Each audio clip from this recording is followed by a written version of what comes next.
What is going on, people? We are Tottenham TV, back here for another preview stream in anticipation for a big night under the lights, European night in Germany. Hoffenheim 5:45 kickoff tomorrow, and it's a really important game. Spurs need to get back to winning ways in the Europa League if we've got any chance of finishing in that top 8. We've got an action-packed stream for you guys today, and we're going to start off with a Tottenham update. The clock is ticking. 22nd of January in house. Spurs have only signed Antonin Kinski, and I put out a missing notice for Johan Lang this morning. Nobody's seen him. Have you seen him? He's hiding in the shadows. He's hiding in the shadows with a cloak and dagger. He's ready to pounce at any moment. Oh yeah. when is this? When is it going to come? You won't even know when it comes. It's happened already. You won't even know. Before you know, I'll have 3 signings through the door. You won't even know they've signed. Yeah, I bet. But before we get into the update, let's go show some love to our sponsors, Stocks FC. Link in the description below and QR code on screen. If you do use our link, you get 5 free loan players straight into your wallet, guys. And what that means is that you get to open packs. 5 players come out of those packs, and you get to keep, by the end of the loan duration, all the profits that the players have been making. And day by day, our portfolio seems to be getting better and better. We've just invested in a new player today as well, in Cuti Romero, as we've heard that he is on the well. We haven't heard. We've seen him in training. He is back, and his stock is rising. Richarlison has gone up by 81%, people. Sade 22%, Foden 15%, and Kulusevski 15%. And Mateta 8%. So our stocks are really rising. Yeah, I think a lot of our predictions have come to fruition. I think Richarlison, everyone's getting involved in Richarlison at the moment. He's one of the biggest risers on the platform, and he's giving us a really nice profit at the moment. So Van de Ven, we were making losses in before. I think in anticipation of his return, he's now, we haven't made a loss at all on him at the moment. So that's positive as well. Hopefully, if Spurs start getting some players back and turning our results, our heavy investment in Tottenham players will start to pay off at some point. But Richarlison's paying off at the moment. Yeah, absolutely. And you'd expect, though, he's going to get a lot of minutes as well over the coming weeks with the Solanke injury. So I expect that to rise even more. So even if you haven't got in on Richarlison, it's not too late, I don't think, because I think he's going to rise even more. Yeah, one who's rising a tiny bit at the moment and has also just returned is Rodrigo Bentancur. I think he's up like 6% at the moment. Bentancur, there you go, he's up 6%, and he's just been pictured obviously back in training ahead of the game against Hoffenheim. So I think it could be a good time to get in on Rodrigo Bentancur right now if he starts to play well. All right. And Basuma's injured as well, so he has to play every game. Well, don't miss out, guys. Don't miss out, guys. And do remember that it is just a bit of fun. Don't spend what you can't afford. We only use kind of disposable income on it. It's not to use for a second wage or anything like that. It's just a bit of fun. Only use what you can afford. But link is in description below, and the QR code will be on screen in a second for you guys. So go use our link and go sign up to the great Stocks FC. But let's get into the Tottenham update, and let's start off with some injury news. And it's another day in paradise, people. Not this injury news. There's a Tottenham update injury news. It's just another day in paradise for Tottenham Hotspur. Paul O'Keefe gave us an update yesterday saying Basuma has a slight hamstring strain and they're awaiting more scan results. And as of today, in the last hour, Paul O'Keefe says that Pape Matar had to pull out of training today, and he's unsure of the extent of the issue. I mean, whenever there's good news, there's bad news around the corner at Tottenham Hotspur. And in the more positive news, Romero did return back to training today, and Paul O'Keefe also did say that the plan and the hope is for Mickey van de Ven to return to full team training next week, and pretty much in line with the news that we brought you over the last couple of weeks with van de Ven and Romero. Yeah, which is obviously positive. With Anfield coming up, we're going to absolutely desperately need them, and that's obviously a massive game, pivotal to our season and potentially Ange's job as well. So the fact that Romero's back in training today, Van de Ven's set to be back in training next week, that's really, really positive, and we're desperate to get them back playing again because we've missed them. But obviously, I said to you off air before the before the stream. I said, Romero's back, Bentancur's back. The laws of the universe state we have to lose someone now because that's how things have been going. And then literally about 10 minutes after I said that, we hear the news Pat Matasar has pulled out of training. Not my fault. It's the laws of the universe. Blame them. It's the football gods. You tempted They've the been gods. cursing. You They've been tempted cursing them. You tempted them. Usually, if you say what's going to happen, the gods have to do the opposite. But the gods followed. The gods followed what I said. Unfortunately, So on this you are. occasion. What are you saying? You're one of the gods. Maybe I'm one of the gods. But yeah, let's just hope it's nothing serious. We don't know the extent at the moment, as you say. So let's hope it's maybe a precaution or anything. But obviously, the way things have been going for us, Brennan and Basuma both got injured. I think. Actually, they didn't get injured in training, but obviously they got injured with niggles, and then all of a sudden they're both out for 2-3 weeks. I think Werner picked up something in training, didn't he? And he's out for 3 weeks. So it's terrible news, and obviously we're going to have to be relying on the midfielders now. That situation's getting worse and worse, obviously, by the game, with Basuma getting injured. Obviously, Decky's been have to use out wide a lot of the time. Luckily, we still got Bentancur, Maddison, Bergvall, who... Bergvall's playing very well at the moment. Bentancur back is obviously a massive boost.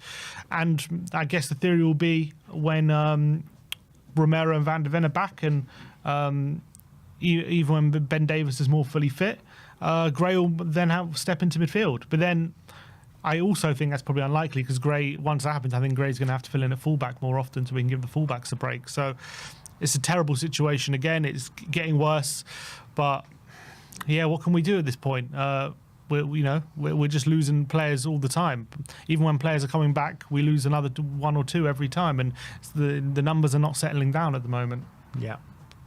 In terms of transfers, we brought you some news about Tyler Dibbling yesterday, and Florian Plettenberg was the guy that brought us the news yesterday, and he's followed up on that.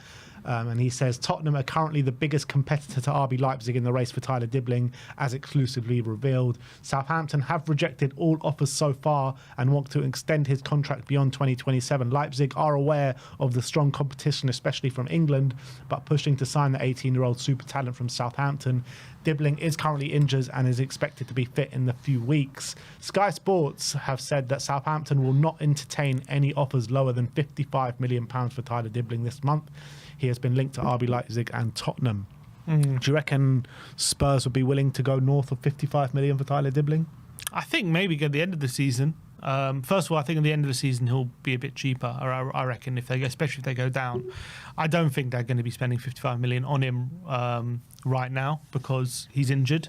And the theory is the reason why you would spend that bit extra for him is so you can help us out in the immediate future. And if you can't do that, then I don't see the point in paying that little bit extra for him. So I think Tottenham, I wouldn't be surprised if they, try and go for a permanent with a loan back to Southampton and get him at the end of the season. I can't see them paying 55 million for him to come right now when, as I say, he can't play for at least a month. So I don't see that happening right now. But I'd love him. Actually, a month that he's out for. That's what I'm hearing. Because Sky Sports have said a few weeks. I heard 4 to 6 weeks. That's what I read. Either way, I think he's a brilliant player. I think he'd be a really good signing. He's got massive potential, big future. I think he's been brilliant for Southampton. I'm in favour of this signing, albeit, on paper it's another 18-year-old, and again we do need more experience. But when that kind of talent's there, I'm not surprised that we really want him. But I just don't think we will sign him right now for 55 million. I don't see that happening. Yeah, it's mad though. A price like 55 million. I know Tyler Dibbling's been brilliant this season, but 55 million does seem a bit steep. It is. Yeah, you're overpaying. You'd be overpaying to get him out mid-season for sure.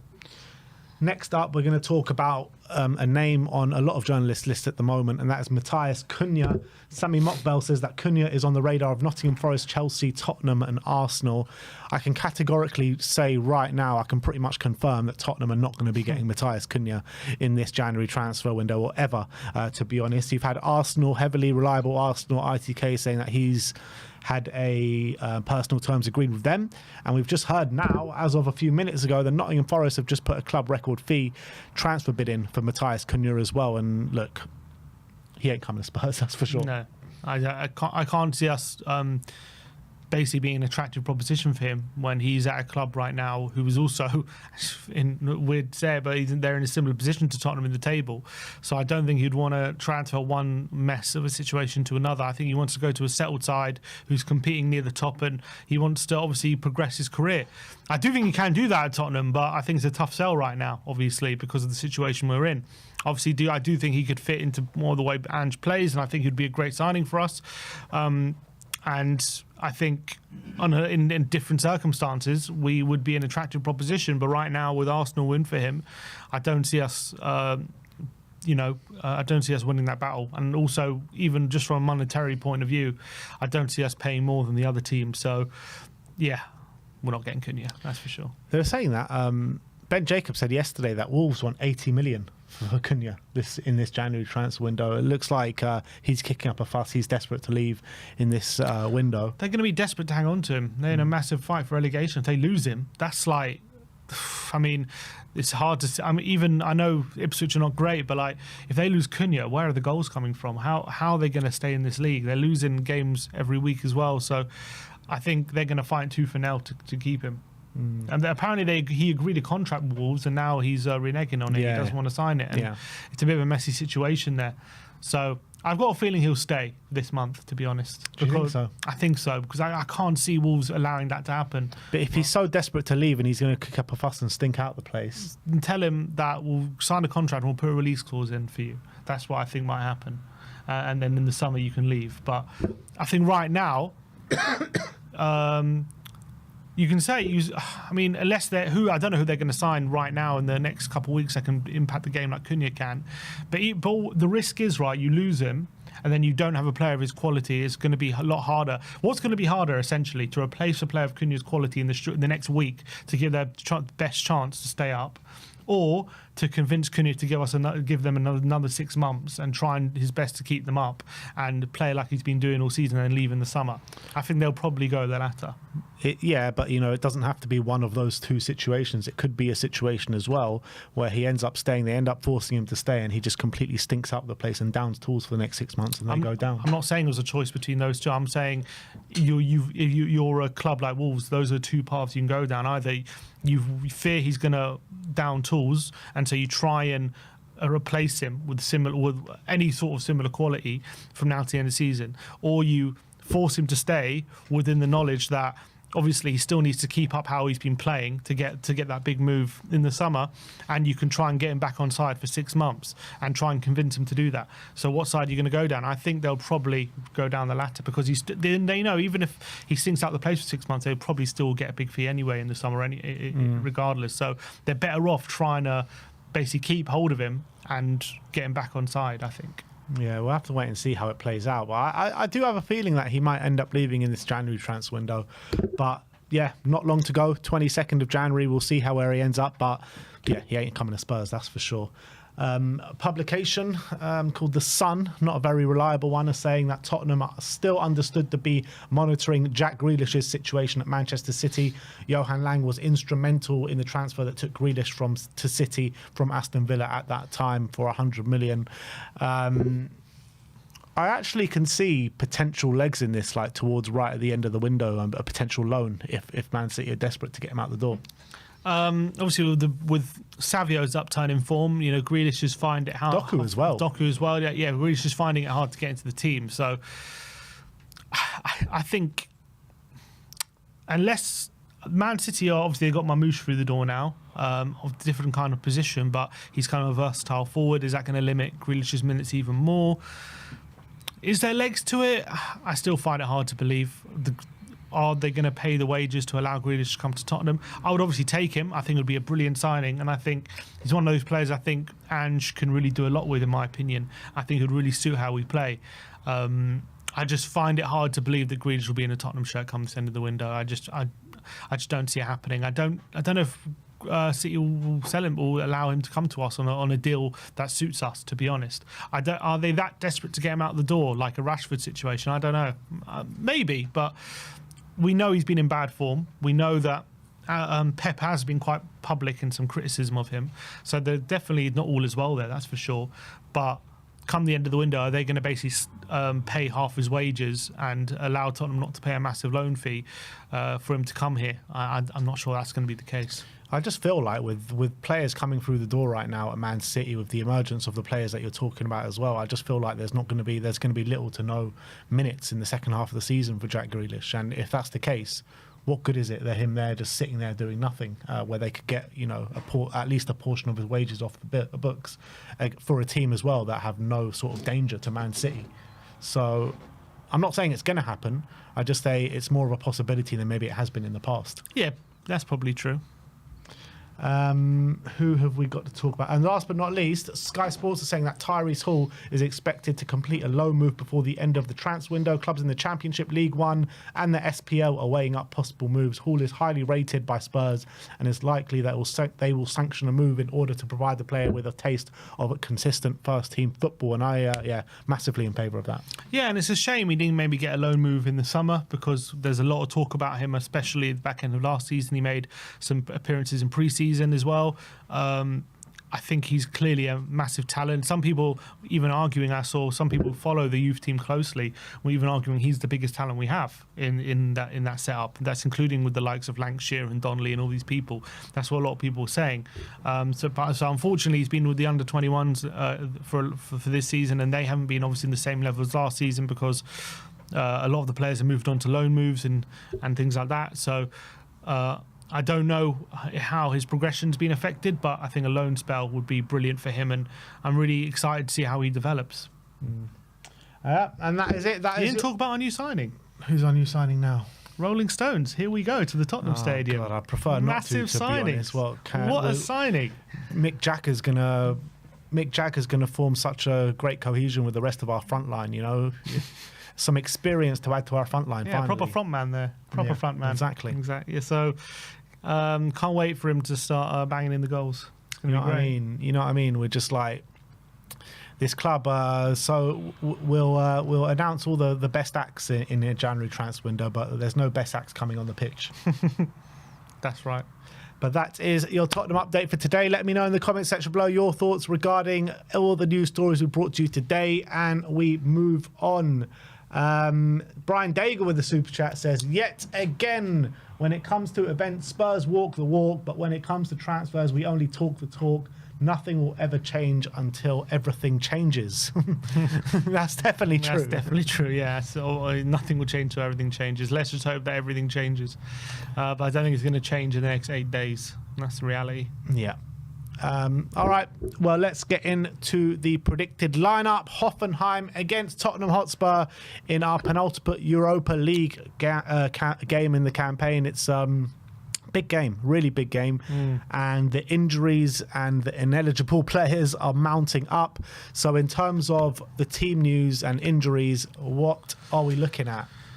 So it is quite the extensive list, as you can see here. Positive news, Romero's back in full team training, so I doubt he'll come back into this game, but potentially a view for maybe Sunday or next week coming back into the team, which is really positive. We're going to need him, but he was obviously pictured in first team training today. We've got Wilson Odebear, Vicario, Basuma, Brennan, Timo, all likely to be around 10th of February, so we're not likely to see them anytime soon. We've got Mickey van der Ven apparently set to return to first team training next week, but he's going to be unavailable for this one. We have Destiny Doggy is probably not going to be seen till March. Kinski and Jed Spence are both ineligible for this game, so they're going to be unavailable as well. So it is quite an extensive list into this game. How many players am I counting there? That's 12 players, I think, on screen. Didn't even include Sergio Reguilon, who's ineligible as well. But that's 12 first-team players currently on screen who are going to be unavailable for this game on Thursday. And what is a big, big game for our top 8 prospects. Yeah, man, that injury or that list is just madness. It really is pure madness. But look, let's make a stab of what we think the lineup's going to be. I mean, look, to be honest, we say make a stab. There's probably not too much options. So it's probably one of the easier predicted lineups that we've had to do. In goal, Fraser Forster's been given the nod, as of late. Throughout the campaign, when Vicario has been out particularly. But Brandon Austin came in against Newcastle and really performed, so I think he's going to stick with him. Yeah, I'm undecided, to be honest. Obviously, Forster. Who's on the bench last game? Was it Forster or Austin? I think they were both on the bench. Were they both on the bench? I think so. Which game was the last game? Against Everton. Oh, against Everton. Yeah, against Everton. Who was on the bench? So I think that might tell us who we're thinking. Probably both of them, to be honest. No Forster, just Austin. So I think Austin will probably play them, because I think that's proves to me, because I think Forster's been back in training for a while now, obviously after suffering quite badly from that illness, and the fact that he's back in training and Austin's the one on the bench, that probably tells me Austin's going to play on Thursday. But the reason why I was a bit undecided is the reality is Forster is obviously the more experienced keeper. He is experienced at this level, and it's a big game. And do you want to trust it for a keeper who obviously has little experience in such a big game where we need to win? And obviously maybe before you can Forster manage the situation a bit better. But the fact that Austin's on the bench, I think that tells me that he feels that Austin should be the one coming in. Yeah. All right. I'm happy to go for Brandon Austin, and yeah, I thought maybe we should have just gone for Brandon Austin in the Europa League squad ahead of Fraser Forster and put Spence in anyway. But now we're here and Fraser Forster and Brandon is fit and Brandon's getting the nod. What's the sense of it? You know what I mean? It's just like, it's just so stupid. But anyway, let's get into the back four. In terms of the right back, we've only got one option, and that's going to be Pedro Porro. Yeah, who's obviously played a lot. He actually gave a quite interesting interview. I don't know if you read it on Football London. I saw clips of it. Yeah, it was a good article by Ali Gold from Pedro Porro, saying how, you know, everyone tells him all the fans tell him he's tired and he needs a rest, but he says, I'm fine, I don't need a rest, I can play, I've got very good fitness. That's kind of what he was saying. And he was saying everyone's together, we're all trying to get through this situation. So it was quite a good. He also mentioned training. He said that people were saying that the training's too hard, but that isn't the case, and we don't do such intense training right now. We're just focusing on recovery all the time. So it was quite interesting what he was saying. But obviously, there's no doubt that the last 2 months his form hasn't been good, apart from some good games sprinkled in there. And we're going to need him to put on a big display here against Hoffenheim. Centre backs, I think it most likely will be Dragoshin and Davis.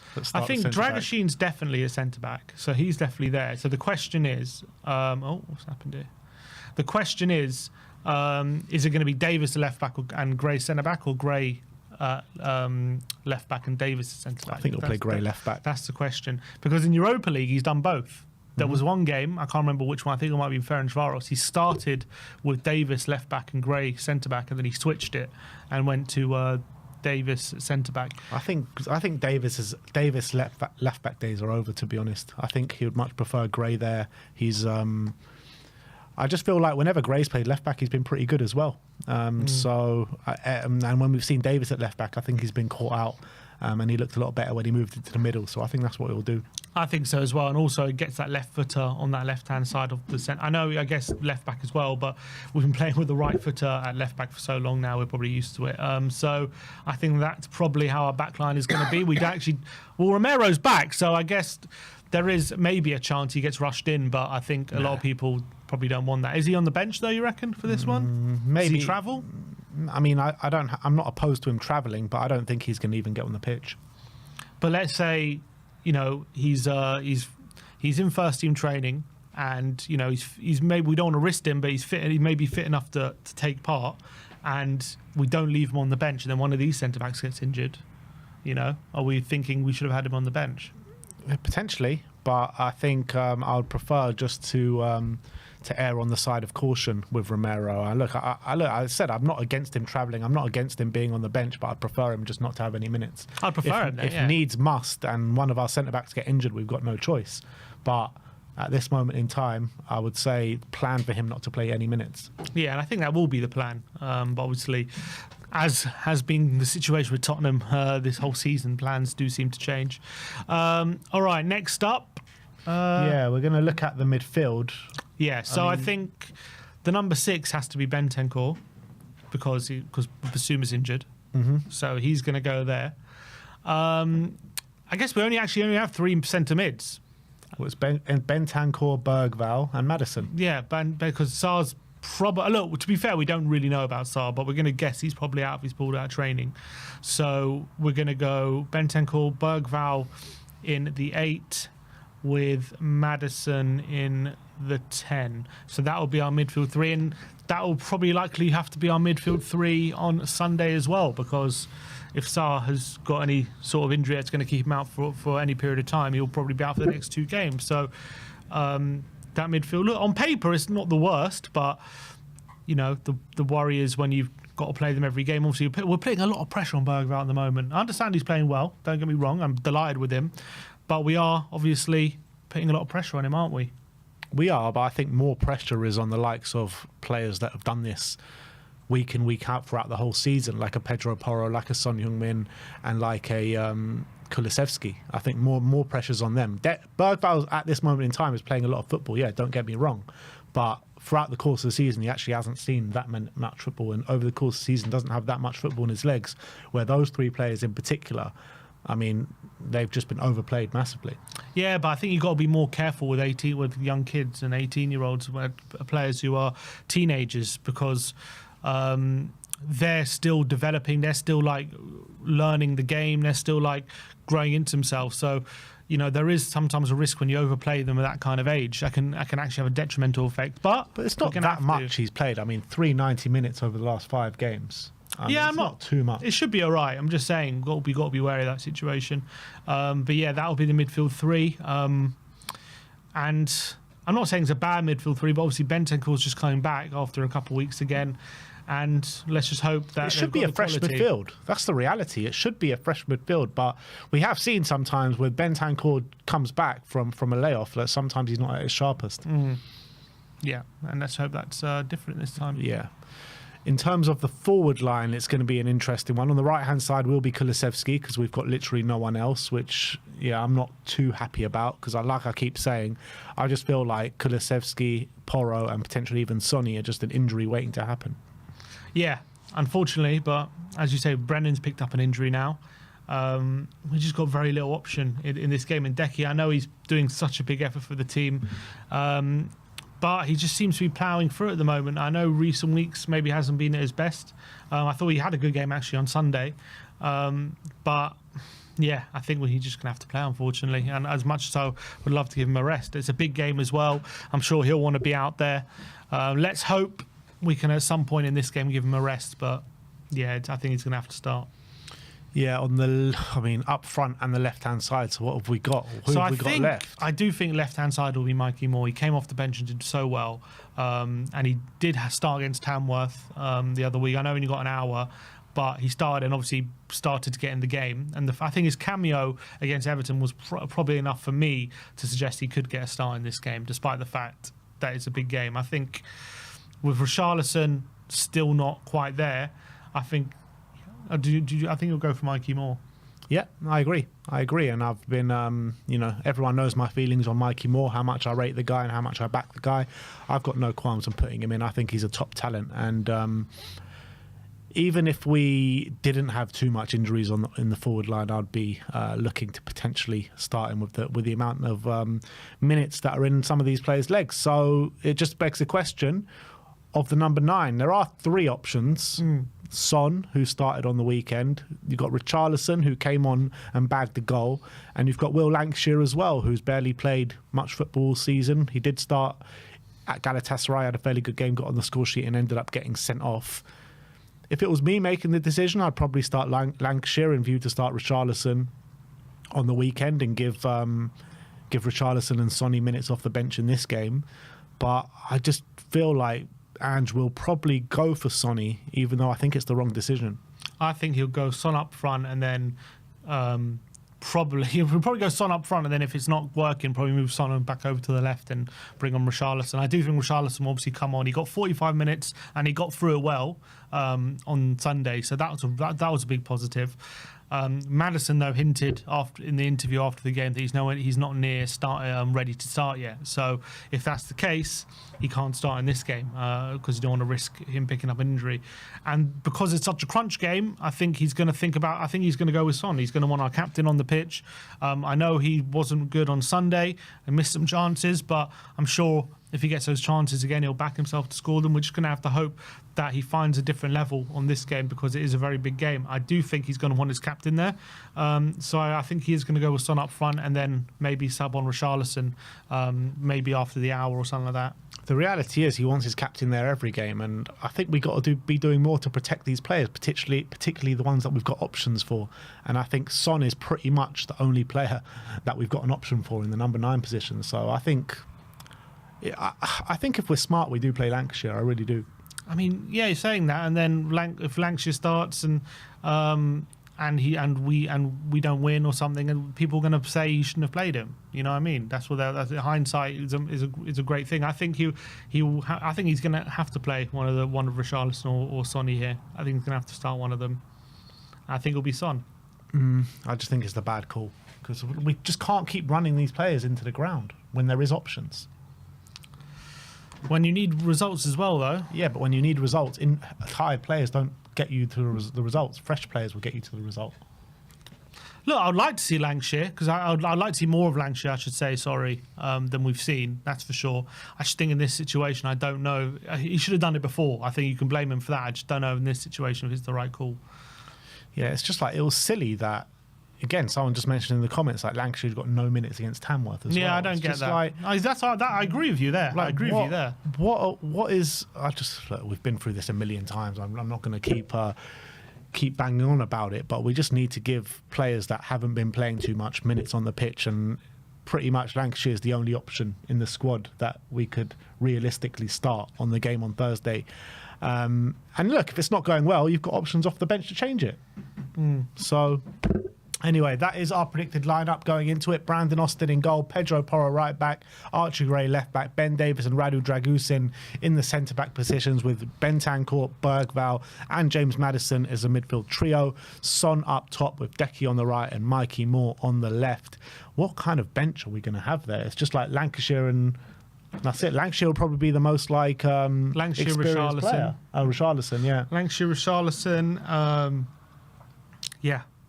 I think I can't see who else would be on the bench. Yeah, Lancashire and Richarlison, and then you've got guys like Olasesi and these youngsters who probably won't be given any game time.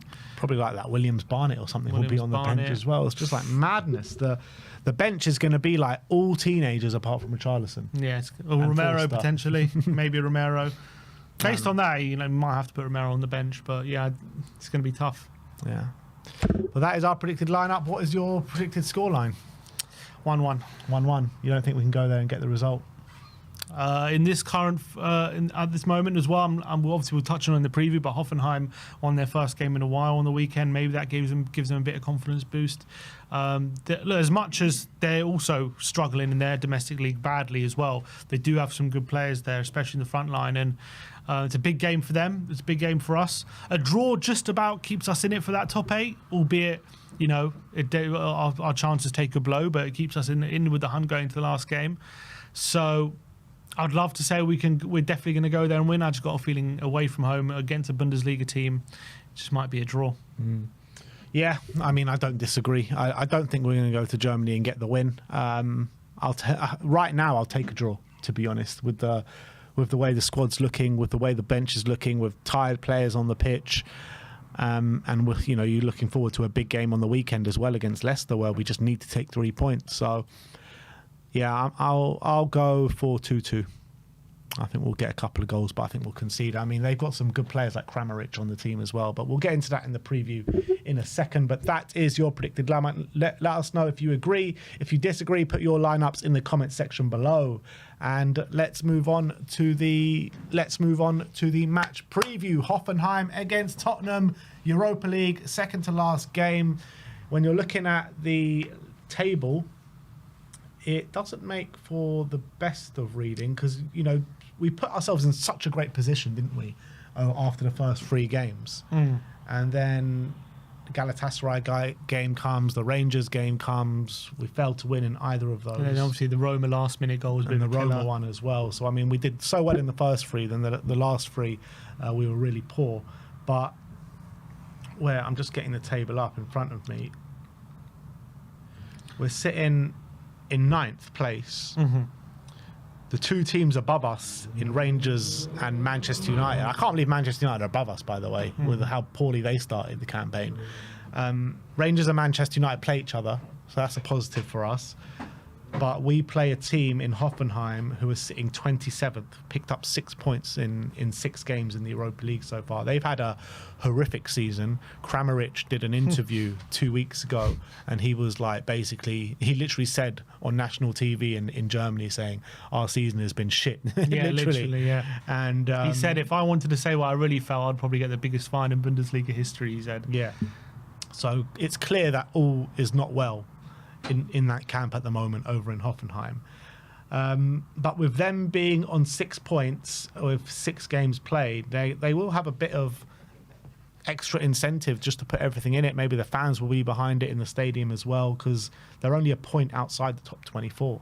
Yeah. So this is a massive game for us in terms of getting in top 8, and this is a massive game for them in terms of just survival in the competition. Definitely. And they need to, obviously, they're probably going to be looking to build on their win on the weekend. They got their first win in I don't know how long. They won in terms of like competitive games. The previous win was in the end of November. Yeah, against Leipzig. They won 4-3. So shows they're still capable. When beat. I know Leipzig having a great season as well, but they beat this team Kiel. I think they're like bottom of the Bundesliga. They got Lewis Holtby playing for them, that team. So probably not the best team.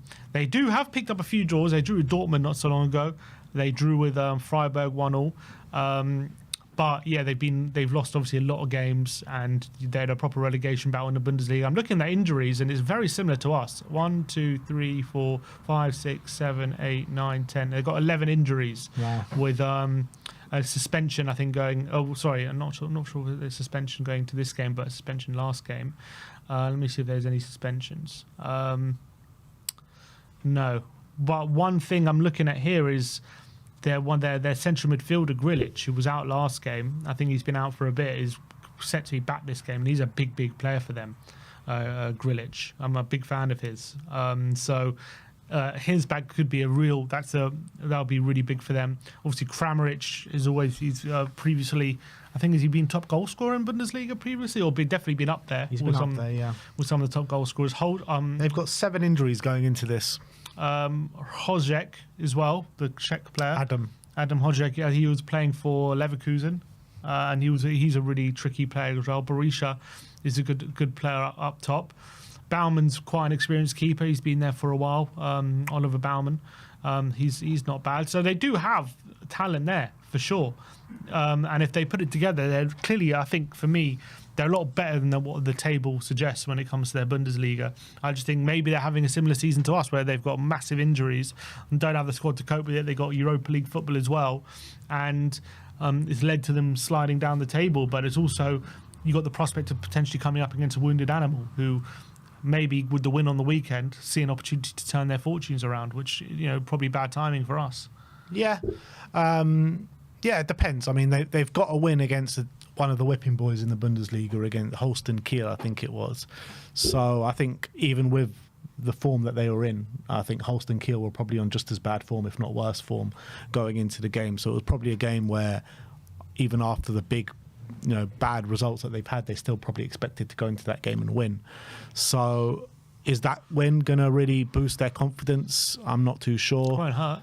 No, of course it won't hurt, but Spurs as well are going into this in really low confidence. So I feel like it could be two teams just really struggling for confidence, and maybe you won't see the greatest game of football, and maybe it will just take some sort of magic in a game, something to happen in the game to really just spark it into life, and then some team can really gain some momentum and some confidence within the game. Yeah, that's what we're going to have to try. We're going to have to try and take it by the scruff of the neck, and we're obviously going to have to try and take it to them. And look, the reality is a draw isn't good enough, but it does keep us in the hunt in terms of that top 8. But obviously, if we get 2 wins, you're pretty much I think you are. We'll be guaranteed that top 8 if we win 2 for sure. So I think that if we obviously going to have to go for the win, and it's going to be a big task for a lot of, especially some of these young players performing in a crunch game. A lot of these players running on empty for us as well. So it's going to be difficult. You're going to have. I would say 4 points does it for us. I think if we get 4 points, we'll be in the top 8. I would say 4 points. I haven't done the maths on this, but looking at the table and looking at some of the teams who play each other, I think 4 points, you probably got about a 75% chance, I would say, of making it. I would say something like that. You might still not make it if you get 4 points, but I think the odds will be in your favour for sure. 6 and you're there because Man United play Rangers, so you're guaranteed to be there. I actually did the other day. They actually have a predictor app on the Europa League website, and I was a bit bored, so I just filled in all the results on what my little predictions were. I had us on 4 points just to see where we would finish, and with my predictions and us on 4 points, we actually did finish 8th, so we only just made it. But then again, if you change a couple other results around, we could finish as high as 6th with the 4 points. But as I had it, we finished 8th. Obviously, we finished top. I don't know. I can't remember. I just was focusing on Tottenham.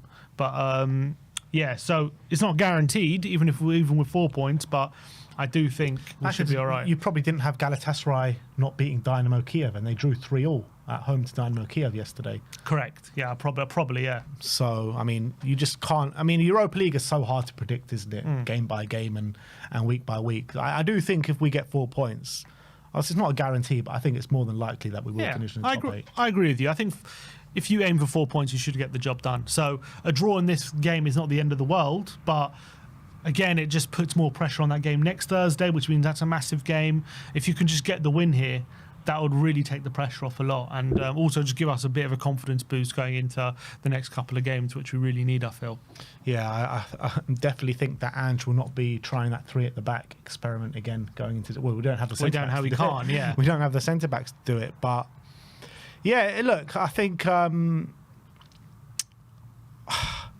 just wanna be really confident going into this game, but as well, just the whole situation of it, and as well on top of that, we're just not good travellers in Europe, even at the best of times. Yeah, and also we just obviously came off the back of a game where we've probably played a team maybe in worse form than Hoffenheim and lost quite significantly. So off the back of that, there's a lot of worry of how bad could it get really, because that performance was obviously extremely worrying against Everton. The fact that you're 3-0 down against a team who barely score a goal, albeit I know there's caveats, Moyes has come in, all that kind of stuff, but that shows you that if you're capable of that kind of result at this point, then who knows kind of where we're going to be at on Thursday. Really, it's a bit of a wait and see how we turn up. It's going to be extremely worrying. Obviously, we did get back to 3-2 once we moved, change formation, and everything. But still, the fact that we were so bad in that first 45, doesn't give you a lot of confidence going to a game against a team who are still a Bundesliga team, and they're in this competition because they finished high in the Bundesliga last year. Mm-hmm. So they're not a team that are any mugs, albeit they are in the relegation. They are battling for relegation right now. There is a fear that you come up against them. Are they just starting to turn a corner potentially with a win? Are they starting to get some players back? Grilic is a big player. He's coming back for this game. So they also are desperate for the points in this competition to keep themselves alive. So this is not going to be an easy game by any stretch. And you look at how bad Spurs have been from a defensive point of view. If you bring up the form, they're actually a lot worse than us. They've conceded 10 goals in their last 5 to our 7. And it's hard to think. Have we conceded 7 in the last 5? Though? Well, I'm guessing if you include Tamworth in that game, maybe, because they obviously kept a clean sheet there, and then obviously clean sheet against Liverpool. Was that in our last 5? I guess it is. Yeah. Yeah. So there is 2 clean sheets there, but yeah, it makes sense because 3 against Everton, 2 against Arsenal, then 2 clean sheets, and then 2 against Newcastle. That's 37. Yeah. And Hoffenheim, I guess their stats are a bit skewed as well because the game before that they played Bayern Munich, and 5 goals, best team in the league. But apart from that, they've conceded 1 to Wolfsburg, 2 for Mönchengladbach. They got a draw against Dortmund. They drew in their last Europa League game to FCSB. So they don't look as though they're getting absolutely hammered week in, week out. They're close games. So clearly they're not apart from the Bayern game, they're not getting destroyed and they're not like losing 3-4-0 every game. So that tells me this is probably going to be another close game against two teams who aren't very confident and two teams kind of trying to find some sort of way out of the situations they're in. And I think it could be one. It could be one where one goal decides it. It could be one where both teams have their moments, and just whoever can get the ball in the back of the net is going to be all important. I think obviously the first goal, I say that a lot of the time, it's important, but you know, at Tottenham we have scored the first goal a few times recently and gave it up. So it's not like it's a massive like game changer, but yeah, it's different. I can't sit here and say we're definitely going to win because even though we're playing a Bundesliga team near the bottom of the table, there's just no guarantees with us right now in any game. Yeah, can't even beat Tamworth in not 90 minutes. There's no guarantees. Yeah. So look, difficult, and also home advantage is going to play a massive effect. I think because it's such a pivotal game, especially for them to secure their Europa League kind of to stay in the competition. I think their fans are going to make it a bit of an atmosphere in Germany, and the beer in Germany is going to be flowing. I don't know how many Spurs fans are going out there, but I'm seeing plenty of tickets doing the rounds on social media and stuff like that. So yeah, look, it's going to be incredibly hard, whatever you want to say about it. However poor you think Hoffenheim are, Spurs are playing very poorly at the moment as well. So we just got to go there. We got to go there with try and muster up a bit of confidence wherever you found it, for a bit of siege mentality, and then just find a goal or two early and try and put this game to bed.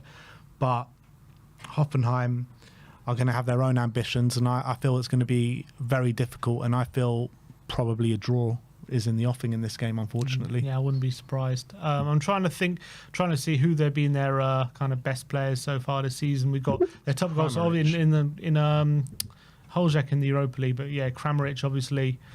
He's got 7 Bundesliga goals still, so he's still keeping up some sort of standards. He's massively underperforming in terms of what he usually does, though. Holzek has got 5 goals as well for them this season. Again, he was a good, obviously Leverkusen. He was part of that team that were flying last season with them. In terms of who's like getting a lot of assists for them, not just Bischoff, not many. So they are struggling. They are one of the lowest, I think, goal scorers. I was looking at the Bundesliga this season. 18 games, they've scored 23 goals. So that puts them, I think, only 1, 2, 3, only 4 teams have scored less than them, and only 3 teams have conceded more than them. So that's why they're in the situation they're in. They're not scoring a lot of goals, and they tend to concede quite a lot. But as you say, recently they have definitely had a few draws, albeit there's been some losses, but they've had a few draws against the likes of Dortmund, Freiburg, FCSB. So they're definitely Dortmund capable. Have been shocking this season, though. That's true, but they are just shows they're capable of. So have we. You know what I mean? That just shows they're capable of getting some sort of a result in these kind of games. They've shown in recent. And the draw weeks. doesn't really do much for Hoffenheim. They need a win. Yeah. So it would be interesting if we are drawing and going to the last 10 minutes, who really goes for it and who settles for the result or anything like that, or would it be both teams really just going for it? In their last game, they got to go away to Anderlecht, which won't be an easy game. Mm-hmm. So I mean, they've got 2 hard games now. So they need to get 3 points. They need to get 3 points, and I think Spurs, whatever you want to say, I don't think before the game you take a draw, but a draw's not the worst result. No. No, it's not the worst result. I think, as I say, it keeps us in the hunt for that top 8. It'll be a bit of a blow because obviously it just leaves the chance of you missing out increases, to be honest, and it leaves it open. But it just leaves you in the fight going to that last game, and if you win it, there's a good chance you'll probably be in that top 8. So I wouldn't mind a draw, but I think I wouldn't take one now if you offered it to me. Have we won any away? We beat Ferencvaros. Ferencvaros, who are quite good at home, to be fair to them. Well, where are Ferencvaros in it? They can't be that high, can they? Ferencvaros, they're 22nd. You know what I mean? No, I'm saying in general. Oh, sorry, that's Fenerbahce. They're 16th. That's not bad. Actually, you know what? They've won 2 home games and lost one. I think before we went there, there was a stat that they had a very good home record at home in Europe. Was they the best team? Oh, in Europe, yeah. Yeah. Fair enough. But yeah, look, that is the match preview. Hoffenheim against Spurs. Unfortunately, me and Sim are not at the stadium. We're not on the watch long either. We're going to watch the game with my grandpa tomorrow, so very much looking forward to that. In terms of in the studio, you have got Iggy and Barry with you. So Come on. tune in for the watch long tomorrow, 5:45 kickoff. A nice early one for you guys to start your evening with. And that is that. So thank you, everyone, for joining us for that match preview. We're going to move on and we're going to go to our Premier League predictions, where me and my brother go head-to-head in predicting Premier League outcomes for this weekend. Sim is on 188. I'm on 207. It's 5 points for a completely correct scoreline. 1 point for correct result in the star man. Once you pick that man, you can't pick them again for the rest of the season. 5 points for a goal, 2 points for an assist. Let's get in to the weekend's action, starting off at the Vitality. Bournemouth against Nottingham Forest. Sim's gone finally for a Forest win. And you're the one who predicted the draw this time. But yeah, I think fair play to Bournemouth. Did so well to get the draw last week again. To get the win, 4-1 win against Newcastle at St James's Park. What a result! I feel like Forest are a different kettle of fish. I do feel like the lack of strikers and the lack of physical presence in the area will hurt them in this specific game, because that's what Forest kind of really work with, and I think the injuries might catch up with Bournemouth in this specific game. So I think Forest are going to go there, get a goal and see it out. We'll get the win 1-0. Yeah, I just got a feeling that Forest might be dropping points in this game. It's a very hard place to go to, the Vitality. They're on unbelievable form, particularly at home. I think they've only lost like one in their last, like 10 or even just a bit less. But look, don't get it twisted. Forest are unbelievably doing unbelievably well this season. They're playing really well and they're on unbelievable form. But it's two really good sides in form going up against each other, and I just feel that the points will be split. I think Forest will probably come away a bit unlucky not to win the game, but Bournemouth, don't discredit them even with the injuries. They went away to Newcastle with all these injuries and won 4-1, but I feel Forest will stifle them and it will be 1-1. But moving on to Brighton against Everton. Sim has gone for 2-0 to Everton. I've gone for 2-1 to Brighton. Brighton on back-to-back wins after a bit of horrific form. Everton on the back of a good win against Tottenham. But I just feel like football is gonna be the winner on this day, and I know that Everton they do like to get a result against Brighton and sit deep and counter attack and wait for their opportunities. But I just feel like Brighton going through a good moment at the moment, and they'll take advantage of Everton. Yeah, to be fair, it was most obviously under Sean Dyche. Everton really know how to go to the Amex and get a result. They've done it for a few times now. There was even one they won like 5-1 at the Amex a couple of seasons ago, and that was a real good tactical display from Sean Dyche. Obviously, Moyes buoyed by that confident win against Spurs. I think they got that defensive solidity. Brighton actually have a terrible record against the bottom teams this season. I don't think I've beaten any of them of the bottom three. I think like Southampton, Ipswich, Wolves and Everton, I think they failed to beat all of them so far. So I think that you predicting Tottenham wins against the bottom three? Didn't stop. No, but I'm not predicting a Brighton win. I've learned from my mistake clearly. So I'm going for a Everton win. I think Ndai maybe will start to hit a run of form. Calvert-Lewin will be buoyed from that goal as well. So I'm going for an Everton win. Liverpool against Ipswich up next. Ipswich, after a bit of good form or a few good results, they are slipping down in terms of their results again, and against the Liverpool side who are top of the league. And I don't think anyone can look past the convincing Liverpool win, can they? 3-0 we've both gone for. Yeah, and I think Ipswich obviously got battered against City. They'll want a reaction to that, but again, against a Liverpool side where, however badly they're playing, they always just create a bucket load of chances, and I just can't see Ipswich holding up to scrutiny here. So I can't see anything but a 3-0. Southampton against Newcastle. Both of us gone for the same scoreline here, again in 3-1 to Newcastle. And yeah, I mean, Southampton actually playing all right at the moment, aren't they? They're creating chances as they have done pretty much all season, but I feel like they look even better with this new manager in recent weeks. But with the way, I know Newcastle just lost 4-1, and I think that would have hurt them a lot, because they would have been favourites going into that game. They were expected to win, and I think they'll come back with a bit of something about them and go and beat this Southampton side. Yeah, I agree. Southampton, as we've said, past couple of weeks have definitely been better. They are still losing. They've still gotten very little hope of staying up. And look, at this point, they've probably got the best chance of anyone since since Derby had got that record of breaking Derby's record. I don't know if anyone's been this bad points-wise since that moment. So there's probably a reason for that. But yeah, I think Newcastle will just have too much for them in the forward line. Isaac obviously didn't had an off day against Bournemouth, but I think Southampton, I can't see them keeping Newcastle out. And I think they'll probably get a goal, Southampton, but I think Newcastle will just be too good. So I went for 3-1. Wolves against Arsenal up next. Sim's gone for 2-0. I've gone for 2-1. Yeah, although it's at the Molineux, we know that Arsenal didn't have a great defensive display last week against Aston Villa, but I know Cunha's back for Wolves. I just see them being a bit toothless. I don't see them having enough in this game. Even with Saliba out, I think Arsenal will have enough to keep a clean sheet, and I think they'll have enough in this game as well to score goals, even from open play, not even just from set pieces. So I think it'll be a routine Arsenal win 2-0 here. Yeah, I can't see this being the greatest game of football. I can see Wolves getting a goal with the likes of Matthias Cunha, Strand Larsen on the pitch, and Arsenal, they were really poor defensively against Aston Villa to give away those 2 goals and to give away that 2-0 lead. But yeah, I do think Arsenal will get over the line, set pieces, and they'll win the game 2-1, but it won't be the greatest game of football, that's for sure. Next up is a big game, Man City against Chelsea. We've both gone for 2-2.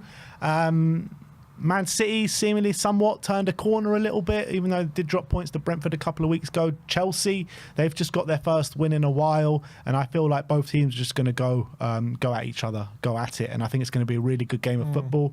And Chelsea's defence, I know they've got Chalobah back now, but he looked actually really good. He did, even though it was against Wolves, but he did look very good, and so fair play to him.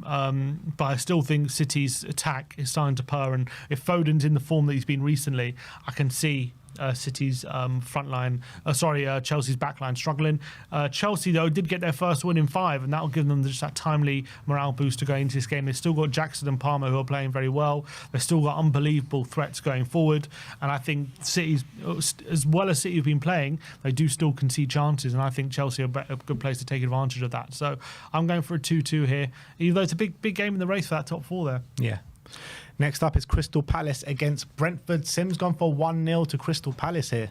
Yeah, Palace in really good form. I think what is 1 loss in their last 10. They've really found a bit of consistency, a bit of solidity, where they were dropping points all over the shop earlier in the season. Brentford aren't great travellers as well. As much as they got good home form, their away form's not good. But they're still they can still be quite a solid team on their day, and as much as Palace have been very good, Mateta's been in good form, I can still see it being a fairly tight game with only a goal in it, so I'm going for a Palace 1-0 here. Yeah, I've gone for 2-0. I feel like Brentford away from home, they do seem to concede a fair few goals, and with the way Palace like to play, I feel like their front line could really hurt this Brentford side, and Palace are on really good form. They've really kind of, after that initial first 9 games or something, they've just gone, what was it, unbeaten, or like 1 loss in their last 10 or 9 or something. So it's a really good form from Palace. They're playing well as well, and I can't see a Brentford getting anything from this game. So I've gone for 2-0 to Crystal Palace. Next up is Tottenham against Leicester. Big game down at the bottom. Sim's gone for 2-1 to Tottenham. I've gone for 1-1 here, and I just feel like Spurs are just going to be completely running on empty with the lack of options that we have. And with us having to play on Thursday, it's going to be a really big and taxing game out in Germany. It's going to have to be a lot of those same players that are going to have to play in this Leicester game, and Leicester are going to have freshness coming into it compared to us. Yes, they're probably the worst performing team in the league as of right now. Ruud van Nistelrooy can't buy a win at this current moment in time, but neither can Ange Postecoglou, and I feel like Leicester will come into this with a bit of hope that they can take something from the game, and I think they will. I think it will be a real tight game. It's going to be a slog. It's going to be 2 poor teams going at it. We're going to be running on empty. We're going to be, the situation for us. I got a feeling, don't know anything, I got a feeling Romero might come back into this game, and if he does, that could be a big boost for us if he does start in this game, and maybe help just kind of plug some sort of gap in the back line. Maybe Rishi gets his first start in a while in this game as well, so maybe he's a bit fresher here. Maybe Mikey Moore starts. I just feel like Leicester, I think statistically they got the worst defence. Only Wolves and Southampton have a worse defence, and then they're losing big by big margins every week at the moment, conceding bucket loads of chances. I'm not sure if Rude is the right guy. I know we lost to Everton last week, but at least Everton, they've always been a solid defensive team, even in their bad form. They got good results against good teams, even in the form where they weren't scoring. Leicester don't do that defensively. Even in their games they play well and they win, they still concede bucket loads of chances. So I think Tottenham will create, and I'm backing them just to get dragged themselves over the line by hook or by crook, and I think it's going to be a 2-1 win for Spurs. Bloody hope you're right, mate. Bloody hope you're right. We move on to the claret and blue derby. Aston Villa against West Ham. Sim has gone for 3-2 to Villa. Yeah, and I think Villa will be all right in this game. I think, again, West Ham learning a new way of playing under Graham Potter. I think it has been a struggle despite getting a win against Fulham. I thought they were poor against Palace, and against Villa, they opened them up early on in the Cup, but ended up Villa turning it around and they couldn't stand up to scrutiny. Still, I don't know if West Ham are going to have any injured players back or anything like that. So I know Owen's back on the grass. He's saying he's training. I don't know if he'll play in this game though. If he doesn't, I do think though, with the way Villa play, I do think the way that West Ham are a bit more proactive can cause Villa some problems, but I just think their defence won't hold up to what Villa can offer, and I think Watkins should be really confident going into this game. He's in good form. I know they had a bad result midweek, but they'll turn it around here and win 3-2, I predict. Yeah, it's interesting. I can't remember, what injury did Bowen get? He actually broke his foot. He broke his foot. Yeah, I mean, he's been on the training pitch for probably longer than Cuti Romero, I think. So we'll see what happens. But I think, I think Villa will win this game. I haven't been too impressed with West Ham under Graham Potter as of yet.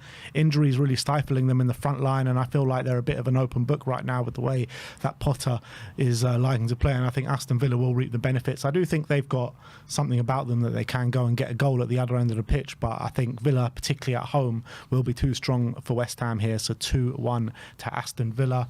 Next up is Fulham against Manchester United, and I've gone for 3-1. Sim's gone for 2-1, and yeah, I just feel like Fulham will take advantage of a Manchester United side who they only can seem to turn up in the really big games so far, where they've got that motivation within the camp to really muster up a performance. And I think against Fulham are just going to be way too aggressive for them. I think they're going to, in that small pitch, they're really going to pile it on them. And I think the likes of Iwobi, even Wilson and Raul Jimenez are really going to have a field day a bit. And I think 3-1. Yeah, I went for 2-1 to Fulham. I think Fulham will come out on top. I think they'll win the game. I think United can't seem to get themselves up for these kind of games. And I think tactically, Fulham will probably have the better of them. I think the front three, Smith Rowe, Iwobi, who else is out up front? Jimenez, Traore will just cause them too many problems. I think United are a bit toothless up front right now. I know Amad Diallo's performing well, but apart from that, he's like the only one. Yeah, I can't see them really causing Fulham that many chances where they risk winning the game or getting a point. So I think Fulham, I don't think it'll be a blowout, but I went for a 2-1 win to Fulham. And the star men, Sim's gone for Cody Gakpo of Liverpool, and I have gone for Anthony Gordon. Yeah, I've gone for Gordon because away at Southampton, I feel Newcastle are going to come out with a point to prove, and I think Southampton, with the way they play, they do leave gaps at the back, and I think it could be perfect for someone like Anthony Gordon to really exploit them. Yeah, I've gone for Cody Gakpo. I don't think he started in midweek, so I think that gives me hope that he'll start against Ipswich. I think he's been really informed for them as well. So I think if Gakpo starts, I can really see him doing damage against Ipswich. All right. Well, there you have it. That is our Predict the Prem to go into the weekend's fixtures. I don't think we were going to do comments, but I'm not sure if I've got time for it. All right. But maybe we can do it tomorrow or something, or on Friday. But that is all we have time for today, guys. I want to thank you, everyone, for joining us today. Match day tomorrow, so let's get our new hopes and dreams, and let's hope we can take 3 points tomorrow away at Hoffenheim. But once again, thank you, everyone, for joining us today. Like, subscribe, and comment. And as always, come on, you Spurs.